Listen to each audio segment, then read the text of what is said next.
감사하는 은혜를 입었을 때 그 고마움을 나타내는 마음의 표시로 인간의 기본적인 도리이고 예의입니다. 이 사람의 기본 도리와 예의가 점점 실종되고 있는 시대를 우리가 살아가고 있습니다. 집에 고양이 키우고 강아지 키우는 분들이 많은데 아마 아실 거예요. 강아지와 고양이는 주인이 밥을 줄 때 감사하면서 먹습니까? 그냥 먹습니까? 그냥 밥그릇으로 돌진합니다. 왜 그럴까요? 자신한테 밥을 주는 주인에게 대한 고마움을 표시하는 감사를 모르기 때문에 그래요. 우리는 개가 아니고 고양이가 아닙니다. 사람입니다. 짐승이 아니죠. 그래서 밥 먹을 때도 감사의 표시를 하고요. 누군가가 희생하고 헌신하고 수고하고 땀 흘리면 거기에 대한 마땅한 고마움과 감사의 표현도 하고 삽니다. 그게 사람의 도리이죠. 예의입니다. 특별히 성도들은 그 어떤 인생보다 감사의 지수가 높은 사람들입니다. 작은 일에도 감사하면서 사는 감사에 예민한 사람들이 성도들이죠. 그럼에도 불구하고 저와 여러분에게도 이 감사가 인색해지고 감사가 희미해지는 때가 있습니다. 언제이든가요? 언제 감사의 마음이 잘 들지 않던가요? 은혜가 당연하게 생각될 때이죠. 당연한 은혜는 없지 않습니까? 무릇 모든 은혜에는 희생과 자기 포기와 헌신이 동반됩니다. 그리스도인들에게 범사에 감사하라 하는 요구가 주어지는 것도 저와 여러분들이 매 순간 하나님의 은혜로 살아가는 존재이기 때문입니다. 하나님의 은혜로 지금도 여기에 있고 앞으로도 하나님의 은혜 때문에 우리가 하나님의 백성으로 살 수 있음을 고백하고 인정하기 때문에 범사에 감사하라 하는 요구가 마땅히 떨어지는 것이죠. 오늘 후반기 감사주의를 보내면서 나의 감사 지수가 어느 정도인지 생각해보고 남은 생애를 범사에 감사하며 살겠다고 하나님 앞에 마음을 드리는 그런 시간이 되기를 축복합니다. 축복합니다. 바울의 서신서를 보면 편지의 서론 부분은 대부분 그 교회를 위해서 기도하고 감사하는 내용이 등장합니다. 골로새의 교회도 그런데요.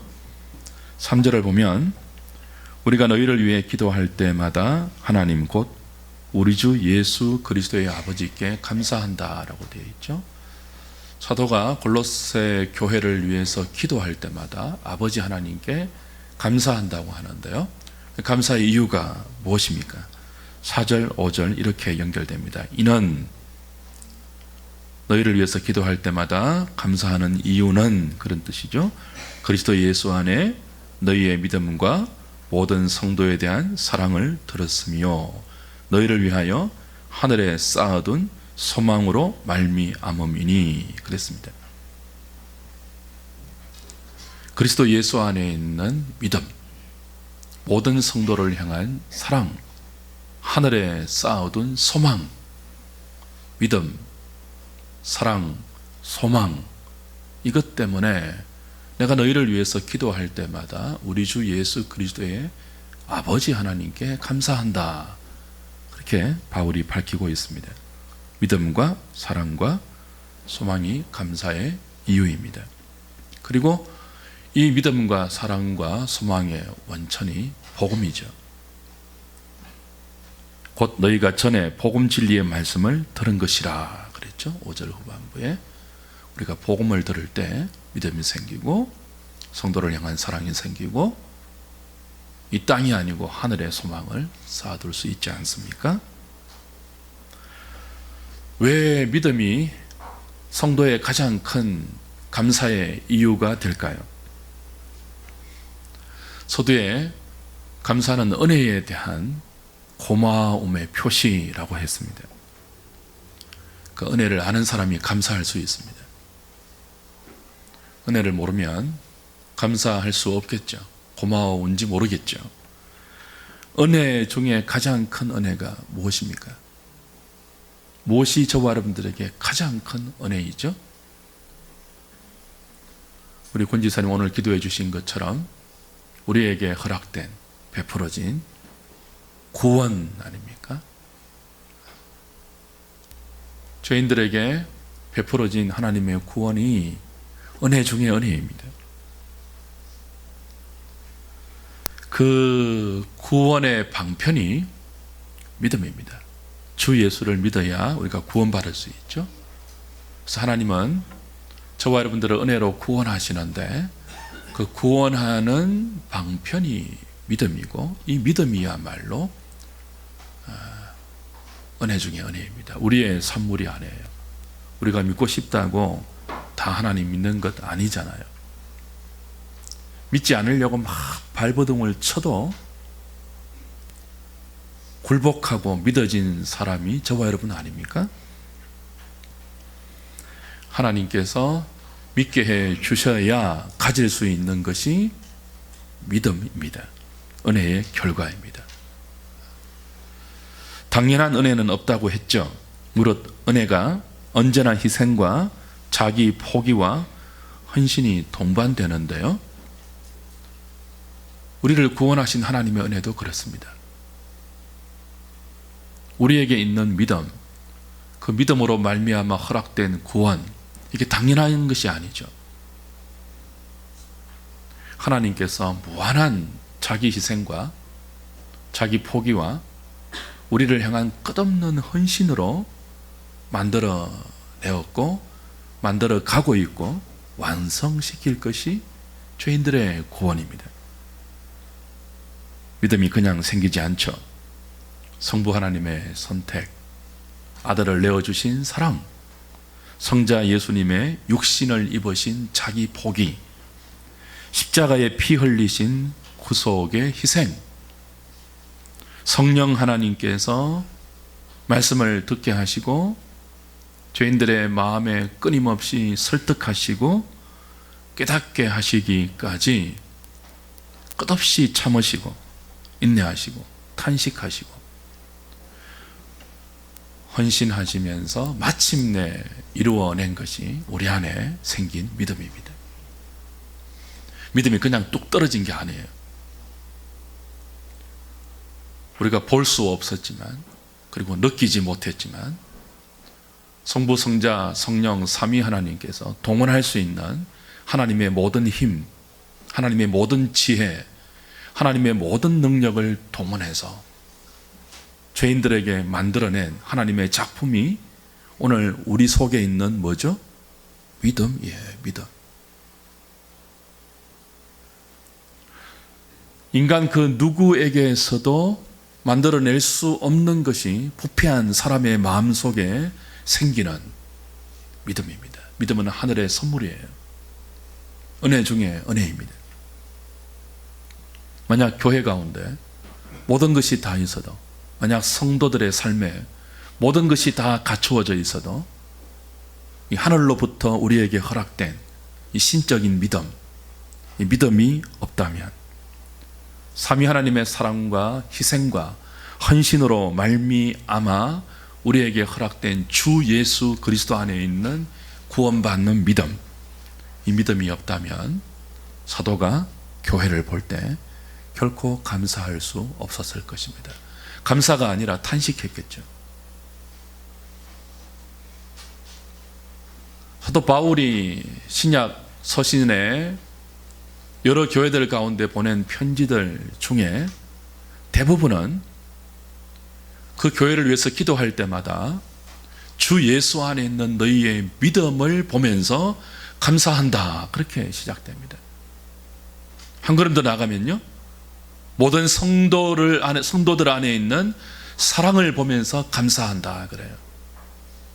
그리고 한 걸음 더 나가면요, 너희가 이 땅이 아니고 하늘에 소망을 쌓아두고 있는 것을 보니 기도할 때마다 감사한다 그래요.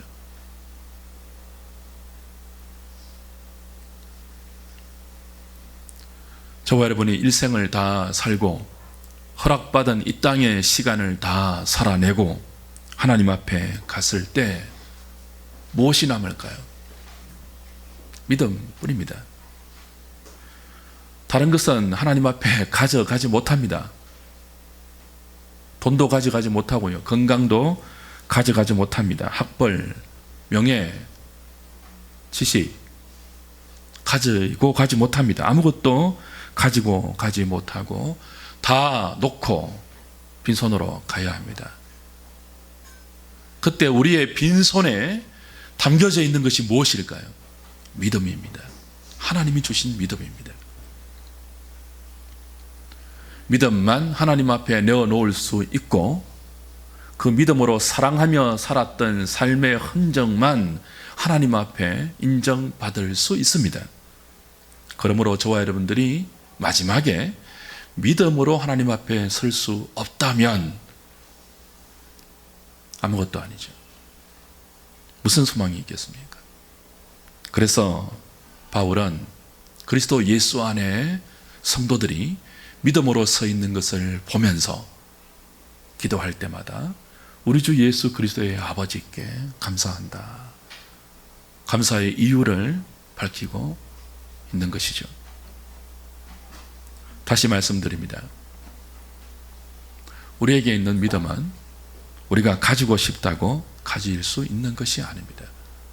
5절 6절 다시 보실까요? 5절 6절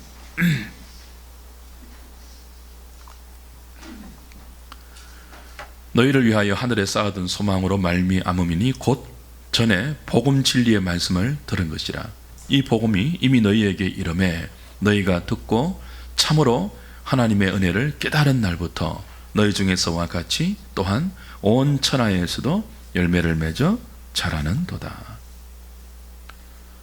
주 예수 안에 있는 믿음, 모든 성도를 향한 사랑, 하늘에 쌓아둔 소망, 이것이 언제 생긴다고요? 진리의 복음, 진리의 말씀, 그 복음을 들을 때, 그 복음을 통해서 하나님의 은혜가 우리의 마음에 깊숙이 깨달아질 때 믿음이 생기게 되죠. 그래서 믿음은 성령의 인침이며 구원의 보정이며 하나님의 은혜의 지극히 큰 선물입니다. 세상의 모든 것을 다 가지고 있어도 하나님께서 우리 안에 만들어 놓으신 이 믿음이 없으면 하나님 나라에 가지 못합니다. 누구라도 믿음이 없으면 천국에 못 갑니다. 그래서 은혜 중에 은혜가 주 예수 안에 있는 믿음입니다. 오늘 여러분 안에 하나님이 주신 이 믿음이 있다면 그 믿음 때문에, 그 은혜의 결과로 여러분에게 생겨난 이 믿음 때문에 감사하는 저와 여러분 될 수 있기를 바랍니다. 사도가 골로새 교회를 위해서 기도할 때 감사하는 두 번째 이유는 사랑입니다. 모든 성도를 향한 사랑입니다. 주 예수 안에 허락된 믿음은 반드시 성도를 향한 사랑으로 이어집니다. 믿음이 사랑으로 이어지지 않으면 참된 믿음이 아니죠. 왜냐하면 주 예수 그리스도 안에 있는 믿음 자체가 하나님의 사랑에서 시작되기 때문에 그래요. 하나님을 떠난 인생들이 나름 열심히 삽니다. 나름 최선을 다해서 삽니다. 그런데 하나님을 떠난 인생들은요, 아무리 열심히 살고 아무리 최선을 다해 살아도 목자 없는 양같이 다 유리방황합니다. 그래서 고생하고 기진합니다.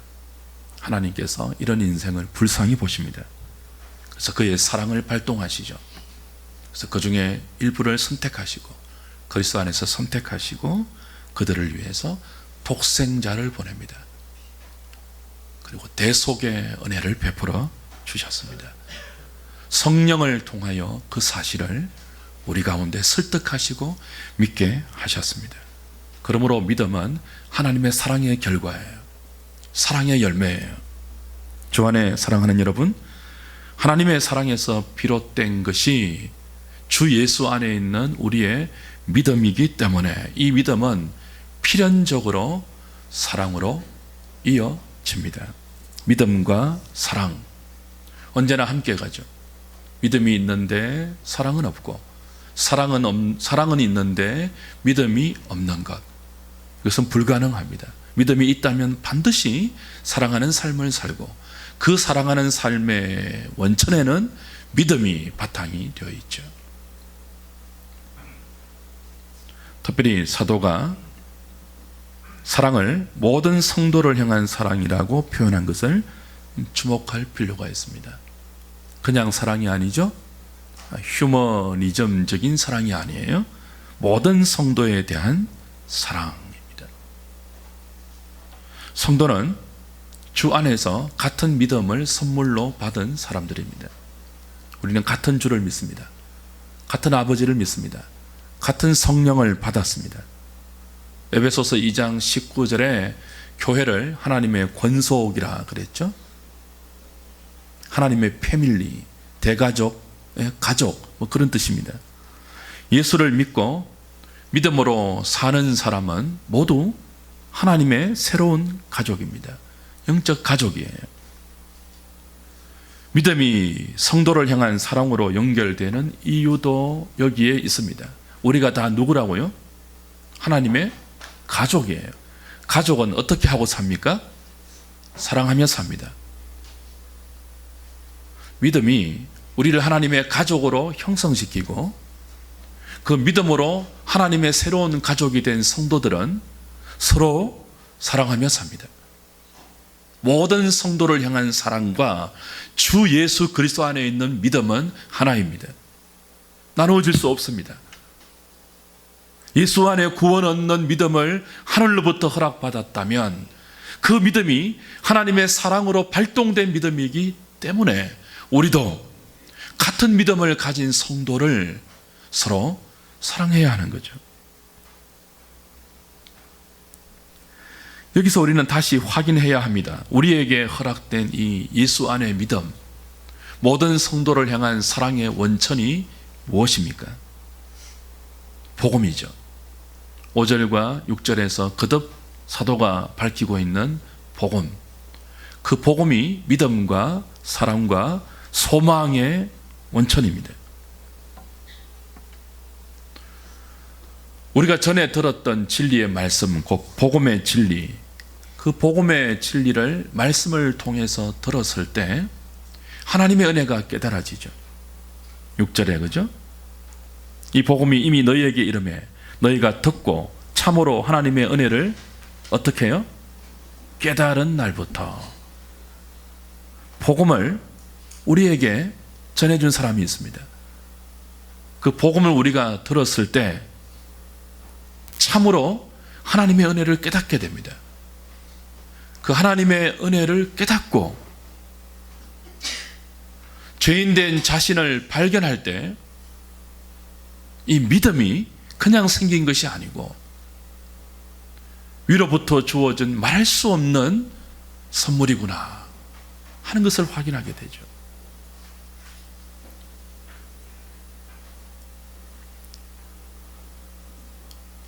하나님의 은혜가 깨달아지면 예수님을 향한 믿음이 생깁니다. 그리고 그 믿음은 사랑으로 역사해서 열매를 맺게 합니다. 동시에 그 믿음과 사랑은 저와 여러분의 남은 생애를 이 땅에 소망을 두지 않고 하늘에 영원한 소망을 쌓아두면서 살게 만듭니다. 복음이 그렇게 합니다. 복음이. 우리가 하나님의 말씀을 진리의 복음으로 바로 들으면 성령께서 주의 말씀을 들을 때마다 조명하시고 역사하셔서 능력으로 역동하셔서 우리의 마음의 생명의 역사를 일으키면 믿음이 생기고 사랑이 생기고 소망이 생깁니다. 복음이 모든 믿음과 사랑과 소망의 원천입니다. 우리가 언제 믿음을 갖게 되던가요? 언제 서로 사랑하게 되던가요? 언제 이 땅이 아니고 하늘의 소망을 두게 되던가요? 나를 향한 하나님의 사랑을 깨달을 때 아니던가요? 나를 향한 하나님의 사랑이 언제 깨달아지죠? 복음을 들을 때이죠. 진리의 말씀을 들을 때이죠. 복음이 무엇입니까?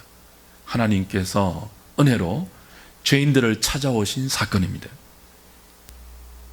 하나님께서 죄와 사망의 어두운 그늘 가운데 결박당해서 비참하게 신음하고 살던 우리들을 찾아오셔서 그의 아들의 나라, 사랑의 나라로 건져주시고 옮겨주셨습니다.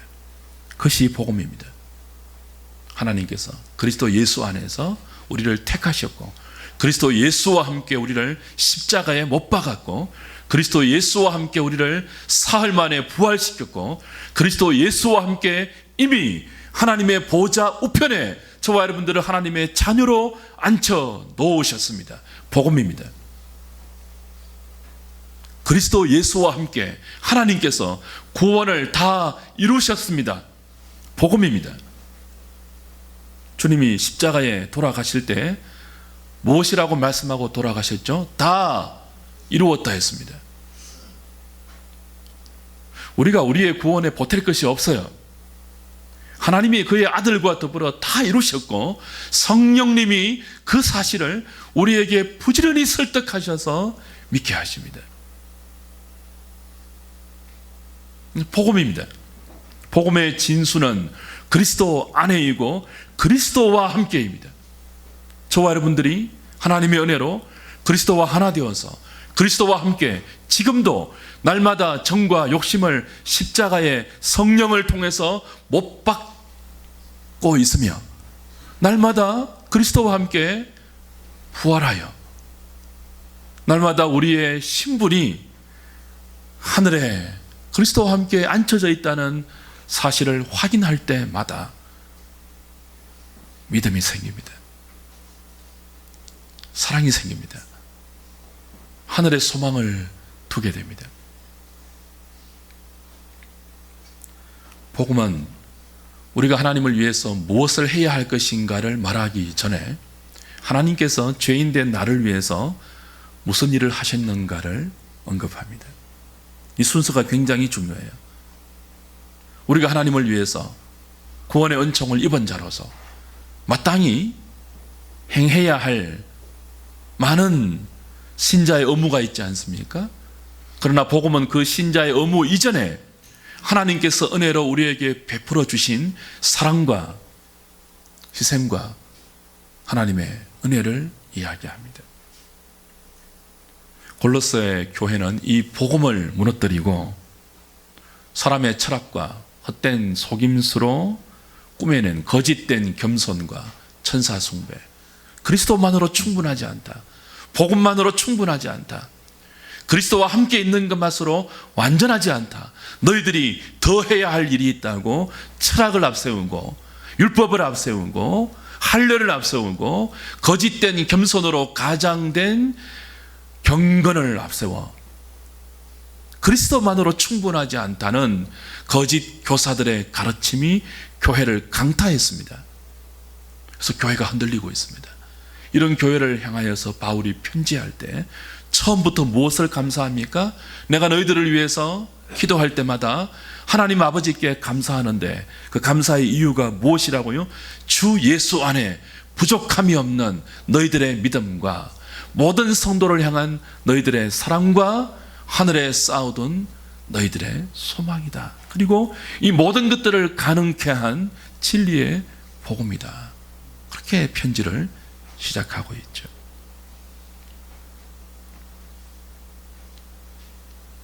복음을 바로 깨달을 때 우리는 그 은혜에 감사할 수 있고, 감사로 우리의 남은 생애를 힘있게 믿음으로 살 수 있습니다. 죄인을 아들의 피로 용서하시는 하나님의 사랑, 복음 아닙니까? 원수된 저와 여러분을 아들 안에서 받아주신 하나님의 은혜, 복음 아닙니까? 이 은혜의 하나님을 우리가 언제 만난다고요? 복음을 들을 때입니다. 말씀을 들을 때입니다. 복음을 듣고 하나님의 은혜를 깨닫게 되면 메마른 우리의 심령에 강물이 흐르죠. 사막에 백합화가 핍니다.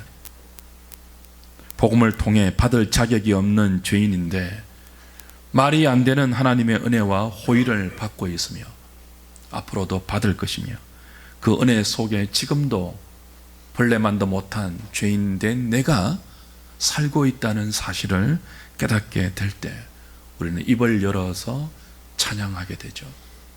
만입이 내게 있어도 그 입 다 가지고 내 구주 주신 은총을 늘 찬양하리라, 늘 찬송하리라. 만 입이 주어진다 해도 복음을 통해서 하나님의 은혜를 깨닫게 되면 그 만 입으로 뭘 합니까? 은혜를 찬송하죠. 감사하게 되죠. 주 안에 사랑하는 여러분, 주의 백성들에게 감사의 조건이 무엇입니까? 왜 우리가 범사에 감사해야 하죠? 하나님의 은혜로 주 예수를 나의 그리스도로 믿을 수 있게 되었기 때문입니다. 그 믿음의 역사로 부족하지만 모든 성도를 사랑하면서 살 수 있는 삶을 시작할 수 있기 때문이죠. 썩어질 이 땅이 아니고 썩지 아니할 하늘에 우리의 영원한 소망을 쌓아둘 수 있게 되었기 때문에 우리는 감사하는 것입니다. 다른 것이 없다 할지라도 지금도 이 진리의 말씀이, 지금도 이 복음의 진리가 교회를 통해서 저와 여러분들에게 끊임없이 매주일 선포되고 있고, 우리가 이 복음을 통해서 하나님의 은혜를 매 순간 깨달을 수 있기 때문에 우리는 감사할 수 있어야 합니다. 범사에 감사할 수 있어야 합니다. 성도는 가진 것이 많이 확보되었을 때, 건강이 자신만만할 때, 우리가 가지고 있는 재산과 지위와 명예와 건강의 다수를 청량해서 그것 때문에 감사하는 인생들이 아니죠. 사실 많이 가졌다고 감사하는 사람들이 있던가요? 부자 가운데? 재벌들 보십시오. 많이 가졌다고 늘 감사하던가요? 여러분, 이렇게 멋있는 몸매를 가진, 조각 같은 몸매를 가진 건강한 사람들 늘 감사하며 살던가요? 좋은 차 타고 전국을 유람하면서 맛집을 탐방하면서 하루하루를 보내는 그런 호화호식하는 인생들이 감사를 입에 달고 살던가요? 자기 뜻대로 다 소원을 성취하며 산다고 보이는 사람들이 여러분 정말 감사하던가요? 저는 별로 보지 못했습니다. 진정한 감사는 가진 것에 다소에 있지 않습니다. 내가 예수 믿게 된 것이 얼마나 큰 하나님의 은혜의 결과임을 깨달은 성도들이 환경과 상관없이, 처지와 형편과 상관없이 범사에 진정으로 감사할 수 있는 것이죠. 감사하는 것만큼 행복할 수 있습니다. 100평 호화 빌라에 살아도 불평하며 산다면 자신에게 허락된 남편과 아내, 자식과 가정, 직장과 삶의 형편들이 다 그냥 원망거리고 다 감사하지 않고 다 그냥 불평거리가 되어 있다면 그 호화스러운 별평 빌라가 그 사람에게 무슨 의미가 있겠습니까? 그 사람 불행한 인생이죠. 그러나 손바닥만한 집에 산다 할지라도 자신에게 주어진 남편과 아내, 자식, 직장, 가정, 삶의 형편이 하나님의 섭리 가운데 합력하여 선을 이루는 하나님의 손바닥 안에 있다는 사실을 인정하고 고백하는 사람들, 초가 상관이라 할지라도 행복한 사람 아닙니까? 성도들은 범사에 감사하는 것을 요구받고 있으며 그 범사에 감사하는 마음의 태도가 행복을 보장해요. 감사하는 사람이 행복한 사람입니다. 많이 가진 사람이 행복한 사람이 아니고요. 감사하는 사람이, 감사 지수가 높은 사람이, 감사의 역량이 큰 사람이 행복한 사람이에요. 오늘 후반기 감사주의를 보내면서 감사의 이유를 다시 한번 확인하고 남은 생에 주 예수 안에 있는 믿음이 내게 있다는 이 사실 때문에 그 믿음이 우리에게 사랑으로 역사해서 한 믿음의 형제된 지체를 서로 사랑할 수 있게 된 이 사실이 벅찬 감사로 다가와서 남은 생애를 하늘에 소망을 쌓아두고 살아가는 저와 여러분, 그 감사의 다짐을 하는 이 시간 될 수 있기를 우리 주님의 이름으로 축복합니다. 기도하겠습니다. 하나님, 감사가 은혜를 입은 자의 마땅한 고마움의 표시고 인간의 기본 도리이고 예의임을 보았습니다.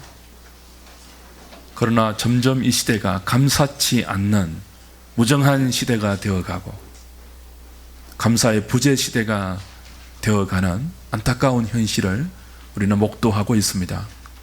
후반기 감사주의를 보내면서 다른 그 어떤 조건과 다른 그 어떤 이유보다 하나님의 은혜로 주 예수 안에 믿음이 우리 안에 허락되어 있고 그 믿음으로 모든 성도를 사랑하는 삶을 시작하게 하셨고 그 믿음과 사랑으로 이 땅에 썩어질 것에 소망을 두지 않고 하늘에 우리의 영원한 소망을 쌓아둘 수 있게 된 것, 그 믿음과 소망과 사랑을 우리에게 지속하게 하는 복음의 진리를 늘 들을 수 있는 교회가 우리에게 있다는 이 사실을 다시 확인하면서 범사에 감사하는 우리의 마음이 되게 하여 주시옵소서. 감사 지수가 메마르지 않게 하시고 감사의 역량을 남은 생애 동안 늘 키워가게 하셔서 감사하는 행복한 인생으로 축복의 통로가 되어 우리 주위의 모든 사람을 함께 행복한 인생으로 이끌어가며 우리가 받아 누린 이 복음의 축복을 나누어 주며 선포하는 모든 하늘의 백성들 되게 하여 주시옵소서. 예수님 이름으로 기도합나이다. 아멘.